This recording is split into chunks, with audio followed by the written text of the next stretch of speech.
आज आम दुईटी कथा कहवाई चाहूँ आम गत किछि वर्ष धरी पाखापाखि 1.5-2 वर्ष धरी देखुचु बहुजन वर्गों उपरे बा एससी एसटी ओबीसी माइनॉरिटी मान उपरे क्रमागत भाव में सामाजिक निर्यातना ता सहित भीड़ हिंसा संघबद्ध आक्रमण ये तो घटी चली बढ़ी बढ़ी चली एवं ता पाई जो पुलिस और प्रशासन जो स्टेप्स हवा कथा जो पदक्षेप हवा कथा आईनी आ संविधान को लागू करने से यथेष्ट हुगुला आउ जो माने उत्पीड़नकारी जो माने गंडगोलकारी आमे तांकु कहूचु सामाजिक आतंकवादी निर्दिष्ट भाव में सोशल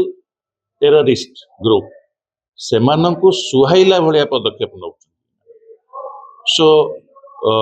से दृष्टि आमे आ भितरे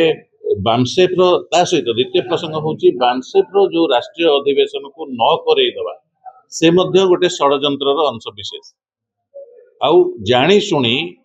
अजथा आउ अन्यायपूर्ण ग्राउंड रे ताकू तार अनुमति पत्र को बातिल करा जायछि। तेणु आमे जतिकी बहुजन संगठन रही राज्य रे सामाजिक न्याय पाई जतिकी संगठन रही आंबेडकर लोहिया उपरे जो माने पर्यवेसित कार्यक्रम सब करुचंती समस्तंकर गोटे मिलित महामंच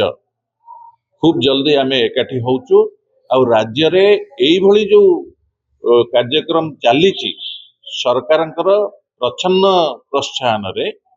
ता विरुद्ध रे आमे गोटे दृढ़ आंदोलन केमती राज्य रे गढ़ी उठिबो से कथा आमे एठी चेतावनी दउचु सरकार को जदि यथाशीघ्र से न सजाड़िबे ताहले दृढ़ आंदोलन छिड़ा हबो ए वर्ग नीरव रहिबे नाही।